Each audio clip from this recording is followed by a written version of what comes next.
Pendulum கிளாக்ன்ற ஊசல் கடிகாரம் கண்டுபிடிக்கப்படுறதுல Galileo கலிலியினுடைய மிக முக்கியமான பங்களிப்பு என்னன்றதை பார்க்கலாம். கலீலியோ கலிலி இத்தாலியை சேர்ந்த ஒரு வானியலாளர் மற்றும் இயற்பியலாளர். இவர் 1564ஆம் ஆண்டு பிப்ரவரி 15 அன்னைக்கு இத்தாலியோடைய டஸ்கேனியில் இருக்கிற பீசால பிறந்தாங்க. அதே பீசாலே இருக்கக்கூடிய யூனிவர்சிட்டி ஆஃப் பீசால 1580களில் இவர் மருத்துவம் படிக்க ஆரம்பிச்சிருந்தாங்க. அப்போ ஒரு முறை இவர் மருத்துவ மாணவராக இருக்கும்போது 1582ஆம் ஆண்டு பீசாலே இருக்கக்கூடிய பீசா கெதீட்ரலுக்கு, அதாவது பீசா தேவாலயத்துக்கு இவர் போயிருந்தாங்க. அப்படி போயிருக்கும்போது அந்த தேவாலயத்தினுடைய மேற்கூரையில் ஒரு சாண்டிலியர் ஆனது இங்கிட்டும் அங்கிட்டும் ஸ்விங் ஆகிட்டு இருக்கிறத பார்த்தாங்க. அதாவது ஒரு சர விளக்கானது அந்த தேவாலயத்தினுடைய மேற்கூரையில் தொங்க விடப்பட்டிருந்தது. அது இங்கிட்டும் அங்கிட்டும் ஊஞ்சல் ஆடுற மாதிரி போயிட்டு போயிட்டு வந்துட்டு இருந்தது. உதாரணமாக இப்போ இதை நம்ம அந்த தொங்கக்கூடிய சர விளக்காக எடுத்துக்குவோம். இப்போ இது இப்படியும் அப்படியும் போயிட்டு வருது. அது அந்த காற்றினுடைய வேகத்துக்கு ஏற்ற மாதிரி இதனுடைய ஆம்ப்ளிடியூட் மாறுபட்டுட்டே இருந்தது. ஆம்ப்ளிடியூட் அப்படின்னா இப்போ இங்கேருந்து இங்கிட்டு போகிறது இது கம்மியான ஆம்ப்ளிடியூட் அப்படின்னு அர்த்தம். ஏன்னா கொஞ்சம் தூரம் தான் இப்படி போயிட்டு வருது. இதுவே இவ்வளோ தூரம் போயிட்டு வருது அப்படின்னா லார்ஜ் ஆங்கிளில் அதனுடைய ஆம்ப்ளிடியூட் மாறுது அப்படின்னு அர்த்தம். ஸோ ஆம்ப்ளிடியூட் அப்படின்னா வீச்சு, இது எவ்வளோ தூரம் போயிட்டு வர்றது அப்படின்றத குறிக்கிறது. ஸோ இந்த மாதிரி இதனுடைய ஆம்ப்ளிடியூட் மாறிட்டே இருந்தது. எதனாலனா தேவாலயத்தினுடைய மேற்கூரையில் இது இருக்கிறனால அங்கே காற்று வீசிட்டே இருக்கும். ஸோ அதன் காரணமாக இது அங்கிட்டும் போயிட்டே இருந்தது. காற்று வீசுறது குறையும் போது இது மெதுவாக ஆடினது. அதே சமயம் காற்று வேகமாக வீசும்போது இது ரொம்ப தூரம் இப்படி போயிட்டு வந்துட்டு இருந்தது. இப்போ இதை பார்த்த உடனே கலீலியோ ஒரு முறை இந்த ஒரு சர விளக்கானது ஸ்விங் ஆகுறதுக்கு எவ்வளோ நேரம் எடுத்துக்குது அப்படின்றத தெரிஞ்சுக்கணும் அப்படின்னு முடிவு செஞ்சாங்க. ஒரு முறை ஸ்விங் ஆகுறதுன்னா என்னன்னா, இப்படி முன்னாடி போயிட்டு பின்னாடி போயிட்டு மறுபடியும் இந்த நேரான ஒரு நிலைக்கு வர்றது தான் ஒரு முறை ஸ்விங் ஆகுறது அப்படின்னு அர்த்தம். நான் இப்படி முன்னாடி போயிட்டு இப்படி பின்னாடி வர்றதுன்னா உங்களுக்கு காமிக்கும்போது அது புரியாது. அதனால தான் இதை முன்னாடி அப்படின்னும் இதை பின்னாடி அப்படின்னும் சொல்கிறேன். ஸோ இந்த மாதிரி ஒரு முறை இப்படி முன்னாடி போயிட்டு பின்னாடி போயிட்டு மறுபடியும் அதனுடைய நேரான அந்த ஈக்லிபிரியம் அப்படின்ற சமநிலைக்கு வர்றதுக்கு எவ்வளோ செகண்ட் ஆகுது அப்படின்னு கணிக்கணும் அப்படின்னு முடிவு செஞ்சாங்க. ஆனால் அந்த காலகட்டத்திலெல்லாம் சூரிய கடிகாரம், அதே மாதிரி மணல் கடிகாரம், நீர் கடிகாரம், இது போன்ற கடிகாரங்கள் தான் இருந்தது. இது எல்லாத்தையும் கையில் தூக்கிட்டும் திரிய முடியாது. அது மட்டும் இல்லாமல் அதெல்லாம் அந்தளவுக்கு துல்லியமான ஒரு நேரத்தை காட்டக்கூடிய கடிகாரங்களாகவும் இல்லை. அதனால் அதெல்லாம் பயன்படுத்தி இப்போ அந்த தேவாலயத்தின் மீது தொங்கக்கூடிய சர விளக்கினுடைய ஒரு ஸ்விங்கு எவ்வளோ நேரம் அப்படின்றத கணிக்க முடியாது.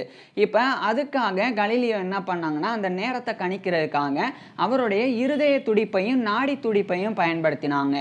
இப்படி இருதய துடிப்பையும் நாடி துடிப்பையும் பயன்படுத்தும் போது எத்தனை முறை இதயம் துடிக்கும் போது இந்த அந்த சர விளக்கு போயிட்டு வருது ஒரு முறை அப்படின்றத கணிக்கலாம். அதே மாதிரி நாடி துடிப்பும் அதே மாதிரி தான். ஸோ அதுக்காக அவர் அந்த முறையை பின்பற்றினாங்க.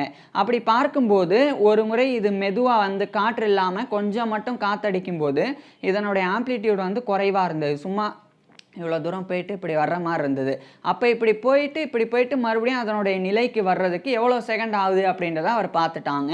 அதை அவர் மனசில் வச்சுட்டாங்க. அதுக்கப்புறம் அதையே தொடர்ந்து உத்து பார்த்துட்டு இருந்தாங்க. திடீர்னு அதிகமாக காற்று வீசும்போது இதனுடைய ஆம்ப்ளிடியூட் பெருசாக போனது. இப்படி ரொம்ப தூரம் ஆடினது. இப்படி ரொம்ப தூரம் ஆடும்போது இப்படி அங்கிட்டு போயிட்டு மறுபடியும் இங்கிட்டு போயிட்டு இந்த நடுவில் அந்த நிலைக்கு வர்றதுக்கு இப்போ ரொம்ப தூரம் ஆடும்போது எவ்வளோ நேரம் ஆகுதுன்னு பார்த்தாங்க. ஆச்சரியப்படும் விதமாக அது இங்கே இந்த கம்மியான ஆம்ப்ளிடியூடில் ஆடும்போதும் ரொம்ப தூரமான ஆம்ப்ளிடியூடில் ஆடும்போதும் ஒரே நேரத்தில் தான் அது மறுபடியும் சமநிலை அடைஞ்சது. இது கலீலியோவுக்கு ரொம்ப ஆச்சரியமான ஒரு விஷயமா இருந்தது. உதாரணமாக இப்போ இது ஒரு மீட்டர் அப்படின்னு ஒரு உதாரணத்துக்கு வச்சுக்கோங்க. 1 மீட்டர் கயிறு அப்படின்னு அதில் ஒரு விஷயம் தொங்குது. இப்படி ஒரு ஆப்ஜெக்ட் தொங்கும்போது இப்படி மெதுவாக இது ஆடும்போது 0.5 மீட்டர் அப்படின்னு வச்சுக்குவோம். அதாவது 1 மீட்டருக்கு பாதி மீட்டர் தான் அப்படின்னு வச்சுக்குவோம். இப்போ இந்த பாதி மீட்டர் இப்படி ஒரு முறை இங்கிட்டு போயிட்டு மறுபடியும் சமநிலைக்கு வர்றதுக்கு ஒரு முறை இப்படி போயிட்டு வர்றதுக்கு 2 செகண்ட் ஆகுது அப்படின்னு வச்சுக்குவோம்.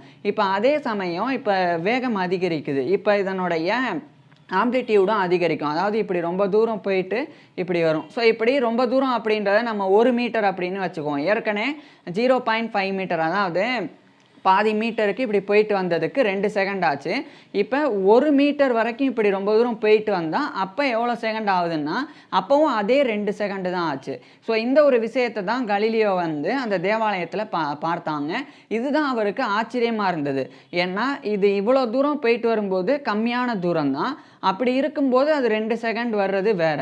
இது ரொம்ப தூரம் போயிட்டு வரும்போதும் அதே 2 செகண்டில் அதனுடைய சமநிலை எட்டுது அப்படின்னா அதுதான் ஆச்சரியமாக இருந்தது கலீலியோவுக்கு. இப்போ இதை வந்து இவர் தப்பாக கணிக்கிறாரோ அப்படின்னு அவர் நினச்சாங்க. இதனால் இதை உறுதிப்படுத்திக்கிறதுக்காக அவர் தேவாலயத்திலேருந்து வீட்டுக்கு போனவுடனே ஊஞ்சல் மாதிரியான அமைப்பை வந்து அவர் உருவாக்கி உண்மையிலேயே ஊஞ்சலை கூட இவர் வந்து பயன்படுத்தினாங்க. அடுத்து வெவ்வேறு விஷயங்களையும் பயன்படுத்தினாங்க. அப்படி பயன்படுத்தி பார்க்கும்போது அதை எவ்வளோ ஆம்ப்ளிடியூடில் ஆடுது அப்படின்றது பொருட்டே கிடையாது. அதுக்கு பதிலாக அது வந்து நிற்கக்கூடிய அந்த இடம் அது வந்து சரியாக அந்த சமநிலை ஒரு முறை இப்படி போயிட்டு வர்றதுக்கு எடுக்கக்கூடிய செகண்ட் வந்து கரெக்டாக ஒரே மாதிரி இருக்குது அப்படின்றத கலீலியோ பார்த்தாங்க. இதுதான் வந்து ஐசோக்ரோனிசம் அப்படின்னு அர்த்தம். ஐசோக்ரோனிசம் ஆஃப் பெண்டுலம்ஸ் அப்படின்னு அர்த்தம். இதை வந்து கலீலியோ பேரிட்டாங்க. ஐசோக்ரோனிசம் அப்படின்றது 2 கிரேக்க சொற்களை வந்து எடுத்துக்கிட்டாங்க. ஐசோக்ரோனிஸ் அப்படின்னு 2 சொற்கள். ஐசோ அப்படின்றது ஒரே அப்படின்னு அர்த்தம், குரோனிஸ் அப்படின்றது நேரம் அப்படின்னு அர்த்தம். ஸோ இது எப்படி போயிட்டு வந்தாலும் ஒரே நேரத்தில் தான் வருது அப்படின்றனால அதுக்கு ஐசோக்ரோனிசம் அப்படின்னு கலீலியோ பேரிட்டாங்க. மேலும் இந்த ஒரு பிரின்சிபல் தான், அதாவது இந்த ஆம்ப்ளிடியூட்லாம் பொருட்டே கிடையாது, இது எவ்வளோ தூரம் போயிட்டு வர்றது அப்படின்றது பொருட்டே கிடையாது. ஆனால் ஒரு முறை ஸ்விங் ஆகுறதுக்கு அந்த ஒரு குறிப்பிட்ட ஆப்ஜெக்ட் ஆனது கரெக்டாக ஒரே நேரத்தை தான் எடுத்துக்கும் அப்படின்ற அந்த ஒரு பிரின்சிபல் கொள்கையை விளக்கக்கூடியது தான் ஐசோக்ரோனிசம் ஆஃப் பெண்டுலம்ஸ் அப்படின்றது. ஸோ இதை வந்து கலீலியோ விளக்கினாங்க. இப்போ இது எதனால் நடக்குது அப்படின்னு சொல்கிறேன். அதாவது இப்போ வந்து இது இப்படி இருக்குது, இது வந்து இப்படி கொஞ்சம் தூரத்தில் போயிட்டு வர்றதுக்கு ஒரு 2 செகண்ட் ஆகுதுன்னா இது ரொம்ப தூரம் போயிட்டு வர்றதுக்கும் எதனால் 2 செகண்டே ஆகுது? ஏன்னா தூரம் வந்து அதிகரிக்குது. அப்போ தூரம் அதிகரித்தா நேரமும் அதிகரிக்கணும். அப்படி நேரம் அதிகரிக்காமல் ஒரே நேரத்தில் எப்படி வருது அப்படின்னா அதுக்கு முக்கியமான காரணம் அதனுடைய வேகம் தான். அதாவது நம்ம ஒரு ஊஞ்சல் இருக்குது, நம்ம இப்படி மெதுவாக ஆட்டி விட்டோம்னா அது இப்படி இவ்வளோ தூரம் ஆடுறதுக்கு மெதுவாக தான் ஆடும். மெதுவாக இப்படி போயிட்டு மறுபடியும் அதனுடைய நிலைக்கு வந்து மறுபடியும் இப்படி போயிட்டே இருக்கும் மெதுவாக. இதே நீங்கள் வேகமாக ஆட்டினீங்க அப்படின்னா அது வேகமாக பயணிக்கும். அதனுடைய வேகத்துக்கு ஏற்ற மாதிரி அது ரொம்ப தூரமாக இப்படி போயிட்டு வரும் நம்ம வேகமாக ஆட்டணும் அப்படின்னா. ஸோ இந்த வேகம் தான் அந்த 2 செகண்டுக்குள்ளே கரெக்டாக அந்த ஒரு விஷயத்தை வந்து, அதாவது இந்த சமநிலைக்கு வந்து கொண்டு வந்துடுது அப்படின்னு அர்த்தம். அதாவது இப்படி நம்ம மெதுவாக ஆட்டும்போது இது கொஞ்சம் தூரம் தான் பயணம் பண்ணுது அப்படின்னாலும் அது மெதுவாக அப்படி போயிட்டு இப்படி வருது. அதுக்கு 2 செகண்ட் ஆகுது. இதே சமயம் நம்ம வேகமாக ரொம்ப தூரம் ஆட்டினோம்னா இது ரொம்ப தூரம் போயிட்டு வந்தாலும் இப்படி மெதுவாக இது இப்படி போயிட்டு இது நடுவில் வர்ற அதே நேரத்தை இது வேகமாக போகிறனால இப்படி போயிட்டு இந்த ஒரு இடத்த வந்து அடைஞ்சிருது. ஸோ இந்த வேகம் அதிகரிக்கிறனால நேரம் வந்து சமநிலையாக இருக்குது அப்படின்றத கலீலியோ வந்து கண்டறிஞ்சாங்க. இதில் இன்னொரு விஷயம் என்னன்னா, எல்லா ஊஞ்சலுமே இப்போ எல்லா ஊஞ்சல் போன்ற அமைப்புமே ஒரே நேரத்தில் தான் இப்படி போயிட்டு வருமா அப்படின்னா கிடையாது. நான் வந்து அதுக்கு தான் 1 மீட்டர் கயிறு அப்படின்னு உதாரணத்துக்கு சொன்னேன். அதாவது ஒரு உதாரணத்துக்கு 1 மீட்டர் கயிறு வந்து இப்படி ஒரு முறை போயிட்டு வர்றதுக்கு ஒரு 2 செகண்ட் ஆகுது அப்படின்னா அந்த கயிறினுடைய நீளம் அதிகரிச்சுது அப்படின்னா அப்போ இது ஒரு முறை இப்படி போயிட்டு வர்றதுக்கு அப்போ அதனுடைய நேரம் வந்து அதிகரிக்கும். உதாரணத்துக்கு 3 செகண்டு 4 செகண்ட் அப்படின்லாம் ஆகும். அதாவது நேரம் எப்போ அதிகரிக்கும்னா இந்த கயிறு அது தொங்கக்கூடிய நீளம் அது வந்து இப்படி அதிகரிச்சுட்டே போக அதுக்கேற்ற மாதிரி நேரம் அதிகரிச்சுட்டே போகும். ஆனால் இதில் என்ன புரிஞ்சுக்கணும் அப்படின்னா இப்போ ஒரே அளவில் இப்போ ஒரு மீட்டர் கயிறு இருக்குது, அந்த 1 மீட்டர் கயிறை நம்ம இப்படி வேகமாக ஆட்டி விட்டாலும் அது மெதுவாக ஆட்டி விட்டாலும் இது சமநிலைக்கு வரக்கூடிய செகண்ட் வந்து 2 செகண்ட்னா 2 செகண்ட் தான் இருக்கும். அதே மாதிரி இப்போ கயிறு நீளமாக இருக்குது, அப்போ இப்படி வேகமாக ஆட்டி விட்டாலும் மெதுவாக ஆட்டி விட்டாலும் அது மறுபடியும் அந்த ஒரு முறை ஸ்விங் ஆகுறதுக்கு எடுக்கக்கூடிய செகண்ட் வந்து 3 செகண்ட் அப்படின்னு வச்சுக்குவோம். அப்போ இது மெதுவாக போயிட்டு வந்தாலும், அதாவது குறுகிய ஆம்ப்ளிடியூடில் போயிட்டு வந்தாலும் ரொம்ப நீளமான ஆம்ப்ளிடியூடில் போயிட்டு வந்தாலும் அது 3 செகண்டில் தான் இருக்கும் அப்படின்னு அர்த்தம். இப்போ இன்னும் கயிறு ரொம்ப அதிகரிக்குது, இப்போ 4 செகண்ட் ஆகும் அப்படின்னா அது குறுகிய ஆம்ப்ளிடியூடோ நீளமான ஆம்ப்ளிடியூடோ எதுவாக இருந்தாலும் அது 4 செகண்டு தான் ஆகும். ஸோ இப்படி அர்த்தம். இதை தான் வந்து கலீலியோ விளக்கினாங்க. ஆனால் இது 1582ஆம் ஆண்டு இவர் தேவாலயத்தில் பார்த்து 1583ஆம் ஆண்டு அடுத்த ஆண்டு தான் இதை பற்றி முழுமையாக அவர் வந்து புரிஞ்சுக்கிட்டாங்க. ஸோ அப்படி புரிஞ்சிக்கும் போது இவருக்கு வெறும் வயசு 18, 19 வயசு தான். அதுக்கப்புறம் கலீலியோ இத பத்தி பெருசா தெரிவிக்கல. அடுத்து வெவ்வேறு இயற்பியல் சார்ந்த ஆய்வுகள், அதே மாதிரி கணிதம் சார்ந்த நெறைய விஷயங்கள், வானியல் சார்ந்த நெறைய ஆய்வுகள், இப்படி அவர் ஈடுபடத் தொடங்கினாங்க. ஏன்னா இவர் வெறும் அஸ்ட்ரானமர், பிசிசிஸ்ட் மட்டும் கிடையாது. ஒரு மேத்தமெட்டிஷியன், இன்ஜினியர் அப்படின்னு சொல்லிட்டே போலாம். ஸோ அதனால நெறைய விஷயத்துல இவர் ஆர்வம் காட்டினாங்க. ஆனா 1602ஆம் ஆண்டு, அதாவது கிட்டத்தட்ட இவருக்கு ஒரு ஒரு 37, 38 வயசு. அப்படி அந்த ஒரு வயசு இவருக்கு இருக்கும்போது தான், இந்த ஒரு விஷயத்த ஃபார்மலா 1602ஆம் ஆண்டு இவர் தெரியப்படுத்தினாங்க. அதுக்கப்புறம் சில ஆண்டுகளுக்கு குறிப்பா அங்கிருந்து 1602ஆம் ஆண்டிலிருந்து 35 ஆண்டுகளுக்கு பிறகு 1637ஆம் ஆண்டு கலீலியோ கலிலி இவருடைய மகனான வின்சென்சோ கேம்பா கலிலி, அவர்ட்ட அந்த வின்சென்சோ கேம்பா கலிலிட்ட கலீலியோ இந்த ஒரு கண்டுபிடிப்பு பத்தி அவர் தெரிவிச்சாங்க. அதுக்கப்புறம் 1638ஆம் ஆண்டு discourse and mathematical demonstrations relating to 2 new sciences அப்படின்ற ஒரு ரொம்ப மெக்கானிக்ஸ்ல ஃபேமஸான ஒரு டெக்ஸ்ட் புக்கு, அதை 1638ஆம் ஆண்டு இவர் வெளியிட்டாங்க. அதுல இவர் சின்ன வயசுல கண்டறிஞ்சிருந்த அந்த ஒரு ஐசோக்ரோனிசம் ஆஃப் பென்சுலம்ஸ் அப்படின்ற அந்த பிரின்சிபல் பத்தி விளக்கியிருந்தாங்க.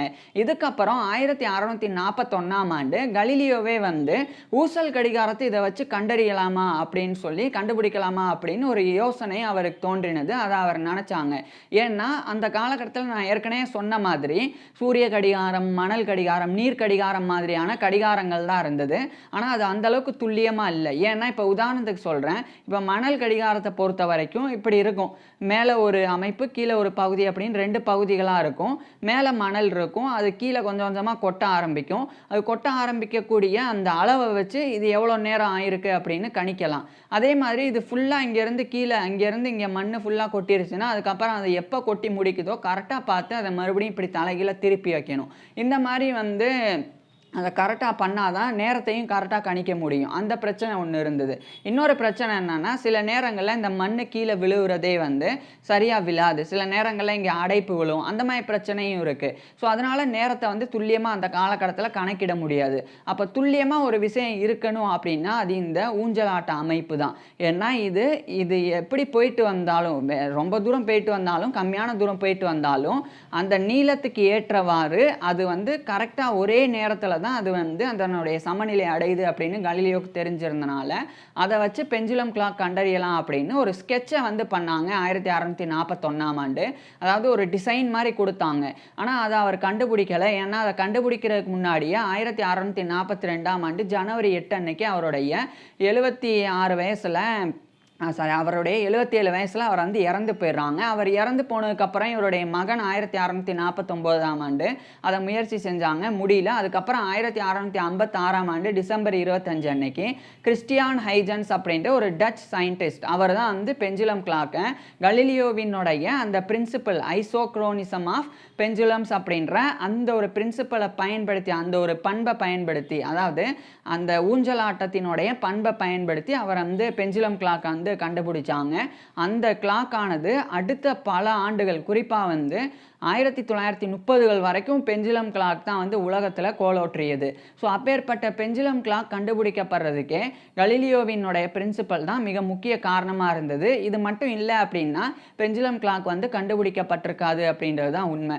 ஆனா இதுல இன்னொரு ஒரு விஷயம் என்னன்னா, 1673ஆம் ஆண்டு அதே கிறிஸ்டியான் ஹைஜன்ஸ் ஒரு விஷயம் சொன்னாங்க. அதாவது இந்த ஊஞ்சலாட்ட அமைப்பு கம்மியான ஆம்ப்ளிடியூட்ல இருக்கும்போது, ஒரு குறிப்பிட்ட அளவில் இருக்கும்போது கரெக்டாக இருக்குது. அது ரொம்ப அதனுடைய ஆங்கிள்லாம் மாறிச்சுன்னா, உதாரணத்துக்கு இப்படி போயிட்டு அதேமாதிரி இப்படி போயிட்டு இந்த மாதிரி ஆங்கிள் ரொம்ப மாறிச்சு அப்படின்னா இது அந்த அளவுக்கு துல்லியமாக இல்லை அப்படின்றத கிறிஸ்டியான் ஹைஜன்ஸ் கண்டறிஞ்சாங்க. ஸோ அது கம்மியான ஆம்ப்ளிடியூடில் இப்படி போயிட்டு வரணும். ஒன்று இந்த அளவுக்கு அல்லது இந்த அளவுக்கு இப்படிலாம் இருந்தால் கரெக்டாக இருக்கும். ரொம்ப அது ஒரு வட்டம் போடுற மாதிரிலாம் ஆடிச்சு அப்படின்னா அப்போ இந்த குறிப்பிட்ட நேரம் ஒர்க் அவுட் ஆகுது அப்படின்றத கிறிஸ்டியான் ஹைஜன்ஸ் சொல்லியிருந்தாங்க.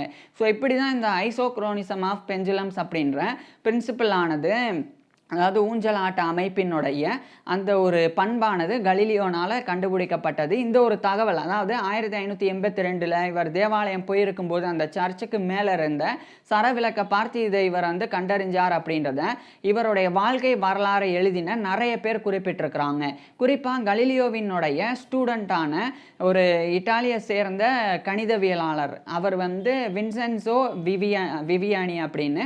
அந்த வின்சென்சோ விவியானி வந்து இவருடைய ஸ்டூடெண்ட், கலீலியோடைய ஸ்டூடெண்ட். அவர் வந்து கலீலியோவுடைய ஃபுல் லைஃப் ஹிஸ்டரியை எழுதினாங்க. அப்போ அதில் இந்த ஐசோக்ரோனிசம் எப்படி இவர் கண்டறிஞ்சார் கலீலியோ அப்படின்றத அவர் எழுதியிருந்தாங்க. ஸோ அவர் ஸ்டூடெண்ட்டாக இருக்கும்போது கலீலியோ அவர் ஸ்டூடெண்ட்டாக இருக்கும்போது நடந்த விஷயத்தை அவருடைய ஸ்டூடெண்ட்ஸ் கிட்ட அவர் பகிர்ந்திருக்க வாய்ப்பு இருக்குது. அதை வச்சு தான் அவருடைய ஸ்டூடெண்ட் வந்து இதை எழுதியிருக்க வாய்ப்பு இருக்குது. ஏன்னா இவருடைய எல்லா வாழ்க்கை வரலாறுலையும் இது வந்து எழுதப்பட்டிருக்கு. ஸோ இதை பற்றி நீங்கள் என்ன நினைக்கிறீங்க அப்படின்றத கீழே கமெண்ட்ஸில் சொல்லுங்கள். அதே மாதிரி நான் ஏற்கனவே அதாவது இந்த பெண்டுலம் கிளாக் சும்மா கண்டுபிடிக்கப்பட்டது அப்படின்னு நான் மட்டும் சொல்லி முடிச்சுட்டேன். அதை கிறிஸ்டியன் ஏஜென்ட்ஸ் எப்படி கண்டுபிடிச்சாங்க அப்படின்றது ரொம்ப டீட்டெயிலாகவும் ரொம்ப சிம்பிளாக புரிகிற மாதிரி நான் ஏற்கனவே பேசியிருக்கேன். அந்த வீடியோ பார்க்குறதுக்கு கீழே டிஸ்கிரிப்ஷனில் லிங்க் கொடுத்துருக்குறேன். கட்டாயமாக பாருங்கள். தேங்க்யூ.